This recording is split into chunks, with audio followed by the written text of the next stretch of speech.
खंडोबा, मार्तंड भैरव, म्हाळसाकान, रवळनाथ, मल्हारी, खंडेराया अशा अनेक नावांनी आपल्याला माहीत असलेला असा हा आपला खंडोबा. मॉर्निंग मंत्रा फाउंडेशन आणि हेरिटेज वॉकच्या निमित्ताने कोल्हापुरात मी आलेली आहे शिवाजी पेठेत असलेल्या या खंडोबाच्या देवालयात.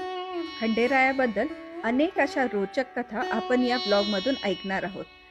खंडोबाच्या 2 बायका का आहेत, लग्नानंतर लंगर तोडणे हा काय प्रकार असतो, किंवा या देवालयाचे आणि पालीमध्ये असलेल्या खंडोबाच्या देवळाचे काय अनोखे नाते आहे हे आपण या व्हिडिओमधून बघणार आहोत. दाट वस्तीत असलेल्या या मंदिराबद्दल खूप कमी लोकांना माहिती आहे. हे देऊळ अगदी छोटेसे आहे. आतल्या बाजूला तुम्हाला मारुती राया, विठ्ठल रखुमाई आणि गणपतीचे दर्शन होते. लिंगरूपात असलेल्या देवाचेही दर्शन तुम्हाला होते. खंडोबा हे असं एक दैवत आहे जे महाराष्ट्र, आंध्र, कर्नाटक या तिन्ही राज्यात अगदी कट्टर माधव वैष्णवाच्या घरात सुद्धा खंडोबा कुलदैवत आहे. आणि त्याच्याही पेक्षा सुद्धा महाराष्ट्रातल्या सगळ्या ज्या काही अनुसूचित जाती जमाती म्हटल्या जातात त्यांच्याही घरात कुलदैवत. प्रत्येक जण आपापल्या घरात त्या देवताची आपापल्या पद्धतीनं पूजा करतो. पण ज्या वेळेला ही सगळी माणसं त्या देवतेच्या स्थानाजवळ एकत्र येतात त्यावेळेला त्यांच्यामधला कुठलाही भेद राहत नाही. ती सगळी माणसं फक्त एका रंगात रंगतात आणि तो म्हणजे भंडारी. असं हे पराकोटीचं प्रसिद्ध लोकदैवत. ज्या वेळेला मणिमल्ल नावाच्या राक्षसांचा संहार करायला शंकर खंडोबाचं म्हणजे मार्तंड भैरवाचं रूप घेऊन पृथ्वीवरती आले त्यावेळेला त्यांची पहिली त्यांच्या गणांसह पूजा जी झाली ती कडे पठारावरती झाली. म्हणजे जेजुरीला 2 गड आहेत, नवागड आणि जुनागड. तो जुनागड म्हणजे कडे पठार. त्या कडे पठारावरतीच फक्त गणपूजा संपन्न होणार, ती आषाढ शुद्ध प्रतिपदेला. एरवी खंडोबा कुठल्याही ठिकाणी असला तर तिथे गणपूजा संपन्न होती. जेजुरीला देवाचं चंपाषष्ठीचं नवरात्र फार मोठं साजरं होतं, पण बाकीच्या ठिकाणी इतका मोठा उत्सव होत नाही. नवरात्र असतं पण त्या मंदिरापुरतं असतं. पण या मंदिराचं महात्म्य असं, खंडोबा माणसाही बरोबर. खंडोबा म्हणलं की माणसांना एकच गोष्ट आठवते, म्हणजे माणसा वाणाईचा नवरा. मणिमल्ल नावाच्या राक्षसांसाठी मारायला शंकराने घेतलेला अवतार आणि त्याची मोहिनी आणि पार्वतीच्या एकत्र तेजातनं जन्मलेली पत्नी म्हणजे पार्वती माळसा. ती नेवाशाला तिमशेट नावाच्या वाण्याच्या घरी प्रगट झाली आणि खंडेरायानं सांगितलं की तिला माझ्या मूळ स्थानी म्हणजे प्रेमपुरी अर्थात पेंबरला घेऊन ये, तिथं आमच्या दोघांचा विवाह होईल. त्याप्रमाणे तिमशेटवाडी तारळी नदीच्या तीरावरती म्हणजे सध्याचं सातारा जिल्ह्यातल्या कराड तालुक्यामध्ये पाली नावाचं गाव आहे, तिथं तिमशेटवाडी घेऊन आला. तिमशेटवाड्यानं रितसर देवी म्हाळसा नारायणीचं कन्यादान केलं. आता ही म्हाळसा सारस्वतांच्याच म्हाळसा नारायणी म्हणून आहे. मारदोळला जर तुम्ही कधी गोव्यात गेलात तर मारदोळला म्हाळसेचं स्वतंत्र मंदिर आहे, तिथं ती चतुर्भुज आहे. तीच म्हाळसा इकडे खंडोबाकडे मात्र द्विभुजा म्हणून त्याची पत्नी म्हणून. तीच म्हाळसा नेवाशामध्ये मोहिनीराज म्हणून. म्हणजे इतकं हे लोकदैवत महाराष्ट्राच्या कर्नाटकाच्या हाडीमासी भिनलेलं आहे. तर आता हे सगळं सांगण्याचं कारण असं तर पौष महिन्यातल्या शुद्ध द्वादशीला मृग नक्षत्रावरती म्हाळसा आणि खंडोबाचा गोरज मुहूर्तावरती विवाह सोहळा. आता हा विवाह सोहळा काल पालीला संपन्न झाला. मग त्याचा या मंदिराशी संबंध काय? नेवाशाला म्हाळसेचं घर असूनही नेवाशाला या लग्नाचा काही विधी असत नाही. पण त्यापूर्वी 1 महिना म्हणजे मार्गशीर्ष शुद्ध पंचमीला म्हाळसेच्या बाजूची जी हळद आहे ती या मंदिरात लागते आणि खंडोबाच्या बाजूची हळद जेजुरीला लागते. पालीलाही तेलवण होतं देवाला. त्या दिवसापासून देवाला रोज बाशिंग बांधायला सुरुवात होते. म्हणजे कुंकवाचा मळवड भरायचा आणि मुंडावळ्या बांधायचा. कारण आता एकदा हळद लागली, आता आपल्याकडे पण पद्धत आहे, हळद लागली की नवरदेव घराच्या बाहेर पडत नाही. तसं मार्गशीर्ष पंचमीला देवाला हळद लागली की रोज बाशिंग बांधायची पद्धत आहे. तर म्हाळसेच्या बाजूची हळद म्हणजे नवरीकडची हळद या कोल्हापुरात लागते आणि त्यासाठी मार्गशीर्ष शुद्ध पंचमीला संध्याकाळी इथं देवाच्या तेलवणाचा उत्सव असतो, देवांना अभिषेक होतो, हळद लावली जाते. हे लिंग मात्र स्थापित आहे. आता या लिंगाचं वैशिष्ट्य असं की घडी वाशाळ शिवलिंगावरती, आपण एरवी शिवलिंग म्हटलं की एकच लिंग आपल्याला बघायला मिळतं. इथं मात्र 2 नर्मदेचे पाषाण, 2 नर्मदेश्वर लिंग या शिवलिंगावरती, एक खंडेरायाचं आणि एक म्हाळसेचं. आता बाणाईचं लिंगरूप कधी इथं असत नाही, बाणाई फक्त बाजूला असते. तसं याही मंदिरात स्वयंभू लिंग, नर्मदेश्वराचं लिंग म्हणजे एक खंडोबाचं एक म्हाळसेचं, आणि त्याच्या पुढं म्हाळसा, खंडोबा आणि बाणाई या दोघांचे टाक, तिघांचे टाक. पाठीमाग चौकटी देवळीमध्ये अश्वारूढ म्हणजे घोड्यावर बसलेली खंडेरायाची मूर्ती चतुर्भुजी, हातामध्ये खड्ग, त्रिशूळ, डमरू आणि पानपात्र, आणि बाजूला एक चतुर्भुजा महिषासूर मर्दिनी. आता तुम्ही म्हणाल महिषासूर मर्दिनीचा संबंध काय? तर आपल्या लग्नाला जशी करवली असते, मानकरी असतात, तसे पालीला ज्यावेळेला खंडेरायाचं लग्न लागतं त्या खंडेराया ज्या गावात खंडेरायाचं लग्न लागतं त्या पालीची ग्रामदेवता असणारी इंजाई ही त्या देवाची करवली म्हणून उभा राहते. आणि त्याची गंमत अशी आहे, इंजाईचं खरं देऊळ आहे पालीच्या बाहेर एका डोंगरावरती. तिथून ती दसऱ्या दिवशी खाली येते, 4 महिने इथंच राहते, देवाचं लग्न करते, आणि आता उद्या देव शिकारीला जाताना त्याच्याबरोबर पुन्हा डोंगरात परत जाते. तर अशा या मंदिराचं हे वैशिष्ट्य असं की कोल्हापुरात जे परंपरागत खंडेरायाचे चोपदार आहेत, म्हणजे आता काल लग्न आहे, हे लग्न सुद्धा आपल्या लग्नासारखंच रितसर होत असतं. म्हणजे आपल्याकडे हळद लागली तर नवरीकडची मंडळी म्हणून कोल्हापूरकर चोपदार, ज्यांच्याकडे हे मंदिराचं आधिपत्य आहे ते चोपदार, त्यांची सासनकाठी आणि घोडा, त्याचबरोबर आपल्या सगळ्या समूहाचे सदस्य पंढरपूरकर जे या देवाची पूजा बघतात, ही सगळी मंडळी देवाला बोलवायला जातात की देवा लग्नाला चला म्हणून. म्हणजे नवरीकडच्या माणसांनी देवाला उठवायचं की तुम्ही लग्नाला चला म्हणून. आणि त्यानंतर पालीचे जे पाटील आहेत त्या पाटीलांनी देवाचे दोन्ही मुखवटे त्यांच्या पोटाला बांधतात. म्हाळसा आणि खंडोबाचे दोन्ही मुखवटे जागेवरनं उचलायचे ते त्यांच्या पोटाला बांधायचे. म्हणजे एखादा मुलाचा मामा जसा नवरदेवाला घेऊन जातो तसं ते देवाला घेऊन येतात. मग पहिल्यांदा पालखीतून देवाची प्रदक्षिणा होते, त्यानंतर शिवणीकरांच्या गाड्यामध्ये देव बसून बाहेर येतात. पूर्वी पालीला हत्ती होता आणि त्या हत्तीवरती म्हाळसा खंडोबाचे मुखवटे घेऊन देव पाटील, पुढं चोपदार घोड्यावरती सासनकाठी, म्हणजे सगळा लवाजमा तारळी नदीतनं पैल केला. तुम्ही जर कधी पालीला गेला असाल तर एक नदीचा प्रवाह आहे तारळी म्हणून, त्या नदीचा थोडा तसा उथळच आहे, त्याच्यामध्ये एक तात्पुरता पूल करायचा, आता हल्ली परमनंट केला. त्या पुलावरून पैल तीरावरती बोहल्यावरती देव जातात. देव बोहल्यावरती गेल्यानंतर त्या बरोबर घोड्यावरनं आणि ती देवाची करवली म्हणजे त्या पाटलांच्या घरातली मुलगी पुतणी जी कोणी असेल ती तिथे आलेली असते. असं इंजेकर पुजारी देवाला रुखवत आणतात.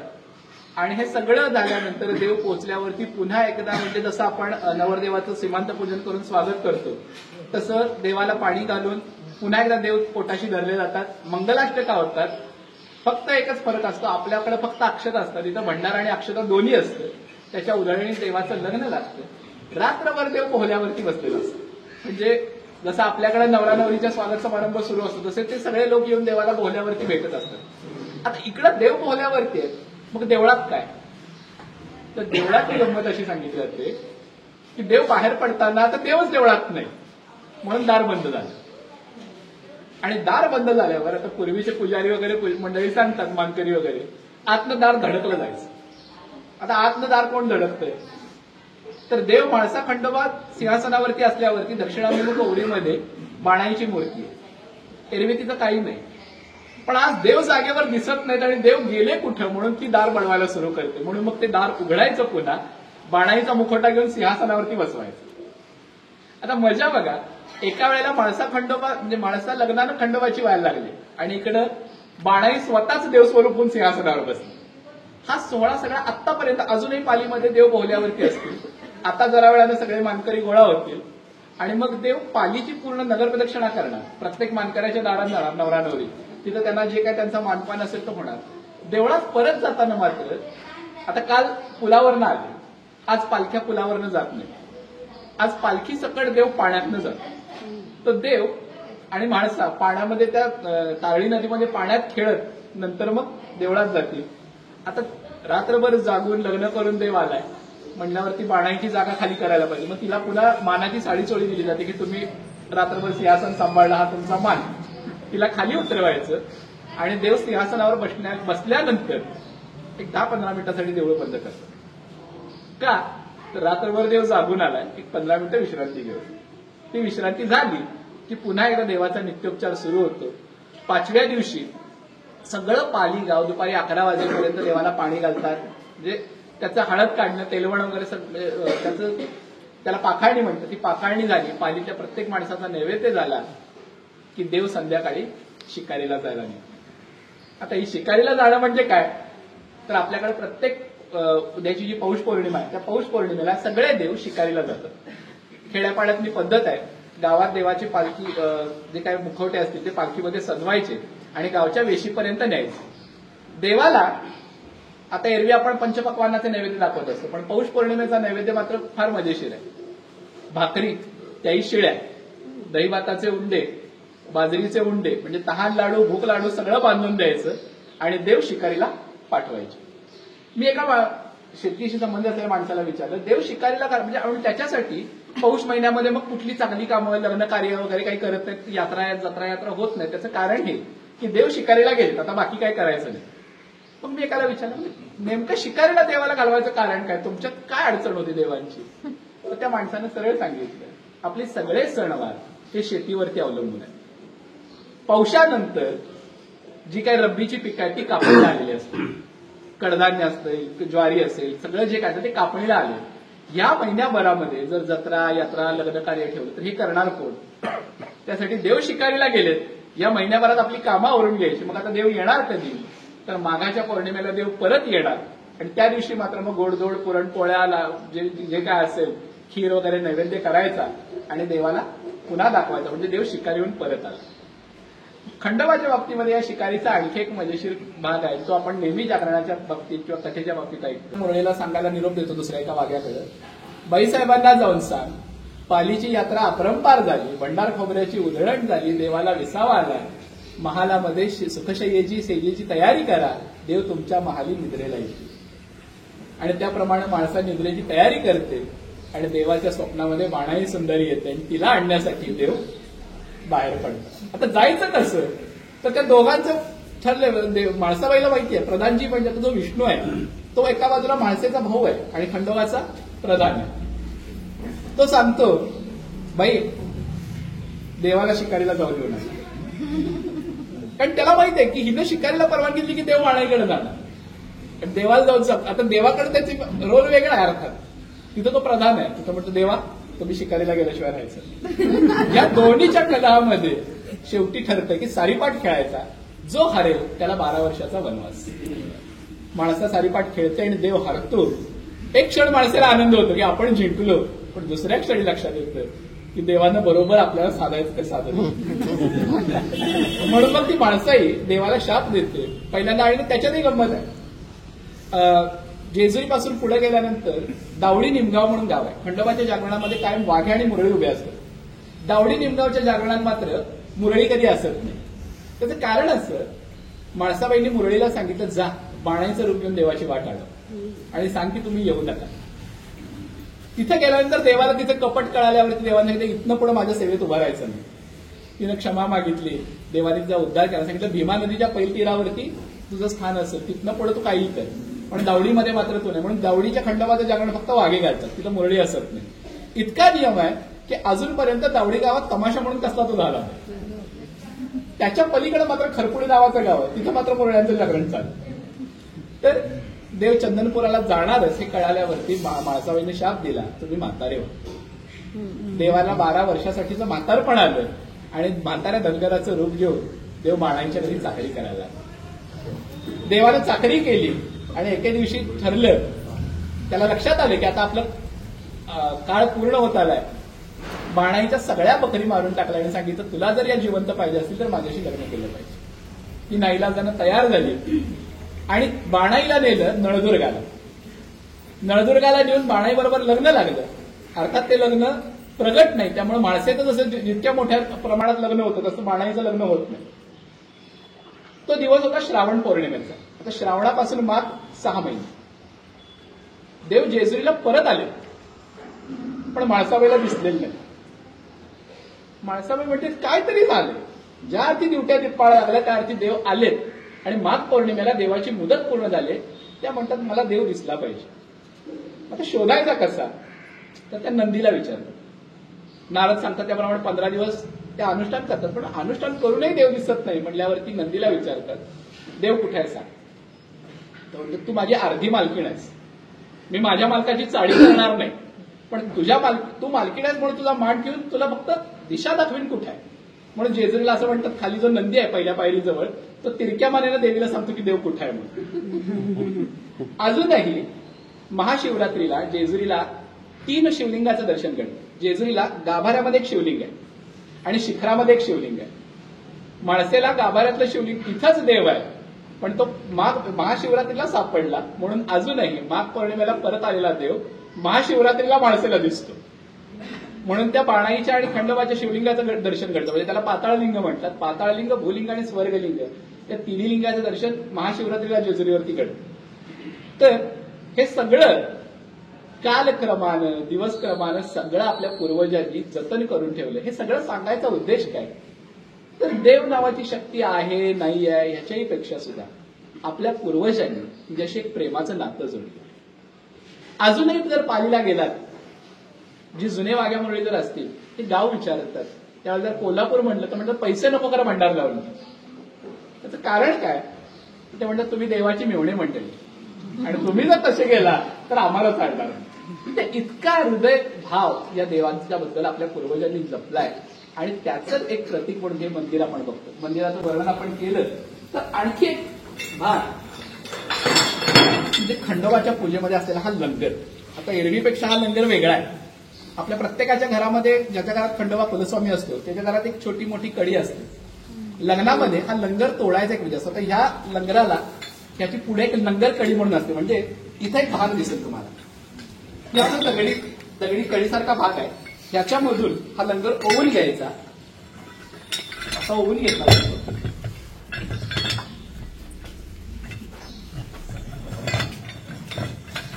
आणि अशी अडक घातली की वाघ्या असा त्याला ठिसके देऊन तोडतो. तर ह्या लंगर कडीला प्रत्येकाचा म्हणजे त्याचा जो कुळाचार असतो त्याच्याप्रमाणे हा लंगर तोडला जातो. तर त्याचं कारणही मार्तंड विजय नावाच्या ग्रंथात आहे. कुणेके काळी एका चिकित्सकानं एका वाघ्याला विचारले की तुझा जर देव म्हणतोस तर तो इतका ताकदवान आहे काय. तर शेवटी प्रत्येक भक्ताला देवाचा अभिमान असतो. तो म्हणाला आहे. असेल तर त्याला सांग ही लोखंडाची साखळी तोडून दाखव. तर तो म्हणाला तो कशाला पाहिजे, मी तोडून दाखवतो तुला.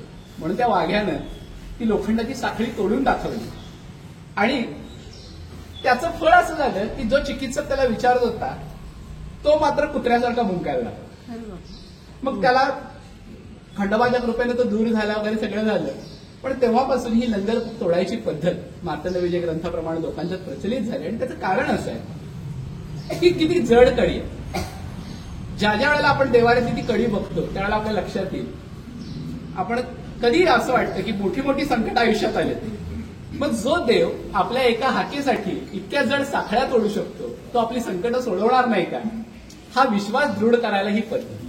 त्यामुळे कुठल्याही पद्धतीमध्ये, प्रथेमध्ये, खंडोबाच्या पूजेमध्ये बकरं, कुत्रा, घोडा आणि नंदी या चारही गोष्टींचा हे चारही प्राणी देवाच्या पूजेमध्ये पूज्य असतात. म्हणून अजूनही ज्यावेळेला खंडोबाचा नैवेद्य काढला जातो त्यावेळेला कुत्र्यासाठी, गायीसाठी आणि घोड्यासाठी नैवेद्य काढायची पद्धत आहे.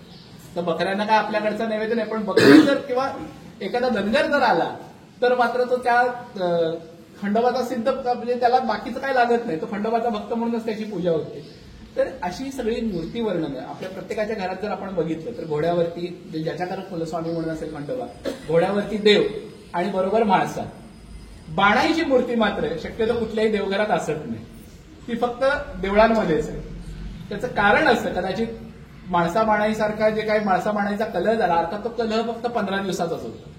आपल्याकडे तो उगाच जय मल्हार सिरियलमध्ये आपण तो वाढवून 3 वर्ष बघितलं, त्यामुळे आपल्याला वाटतं की खंडोबाचं अख्खं आयुष्य फक्त बायकाची भांडणं सोडवलं. पण वास्तविक तो कलह फक्त 15 दिवसाचा आहे आणि तोही कुठेपर्यंत. आता त्याची मजा आहे, म्हणजे हे थोडंसं पुराण कथेकडे जात आहे, पण तरी असं म्हणतात की गंगा शिवाच्या जटेमध्ये आणि पार्वती शिवाच्या बाजूला. तर एक क्षणी पार्वतीला असं वाटलं काहीतरी गंगेचं भाग्य, जिथं देव जातील तिथं गंगा त्यांच्याबरोबर जाणार. आपल्याला ते नशीब नाही. आणि त्या क्षणी गंगेच्या मनात आलं गौरीचं तर किती सुंदर नशीब आहे, जो येतो तो शंकराबरोबर तिलाही नमस्कार करतो. दोघींनी ठरवलं आपण असं करूयात, आपण शंकराला वाटून घेऊ. दोघी आपण शंकराला वाटून घेऊ, जो मान तुझा तोच मान माझा. त्यांनी शंकराला बोलून दाखवलं. शंकर म्हणाला असं होत नाही. शेवटी सांगितलं मग आता नाही, पुढं कधीतरी. ठीक आहे, पुढं मार्तंड भैरव अवतारात हे होईल, पण या दिलेल्या वचनाची तुम्हाला दोघींनाही आठवण राहणार नाही. मग याला साक्ष कोण? तर गणपतीला पुढे बोलवय, बघ तुझ्या साक्षीनं वचन देतोय, मी या दोघींचाही बायको म्हणून स्वीकार करीन, पण या दोघींना त्याची आठवण राहणार नाही. मार्तंड विजयाच्या कथेप्रमाणे गंगेच्या ऐवजी जयेचं नाव आहे. जया म्हणजे पार्वतीची सखी. आणि त्यावेळेला इंद्राची कन्या म्हणून जन्मली, आता त्याच्यात सुद्धा म्हणजे इंद्राची कन्या म्हणून जन्मलेली बाणाई, इंद्राच्या 7 मुली, म्हणजे ती कथा आहे त्याच्यात. त्या 7 मुलीमध्ये 6 जणींना इंद्राने विचारलं, बाई तुम्ही कुणाच्या नशिबाच्या? प्रत्येकीनं सांगितलं, बाबा तुम्ही जसं घडवाल तसं आमचं नशीब. 7वी म्हणाली, माझं नशीब माझ्या बरोबर, तुम्ही काय करणार आहात? इंद्राला राग आला, त्यानं त्या मोठ्या झालेल्या मुलीला पुन्हा बाळरूप दिलं आणि हा जो नर्मदेश्वराचा बाण आहे तो तिच्याबरोबर पेटीत ठेवला आणि ती पेटी पृथ्वीवर टाकून दिली. ती पेटी चंदनपुरीच्या जंगलामध्ये एका धनगराला सापडली आणि त्या धनगराने ती सांभाळली, ती म्हणजे बाणी. आणि इकडं मोहिनी आणि पार्वतीच्या तेजातनं अवतार झाला ती नेवाशाची लेक म्हणजे माणसं. ऋषी मुनींनी ज्यावेळेला शंकराला विचारलं की कलियुगात सगळ्यात सोपं रूप कुठलं, तर देवाने या रूपाकडे हात दाखवून सांगितलं, याची उपासना करा, मी तुमच्यावरती प्रसन्न होईल. मला खात्री आहे की आपल्या खंडोबाबद्दल तुम्हाला यावेळी भरपूर अशी नवीन माहिती मिळाली असेल. अशाच नवीन नवीन व्हिडिओसाठी माझ्या चॅनलला सबस्क्राईब नक्की करा. व्हिडिओ आवडला असेल तर शेअर नक्की करा. हेरिटेज बॉक्स जॉईन करण्यासाठी पण मला मेसेज नक्की करा. काळजी घ्या. बाय.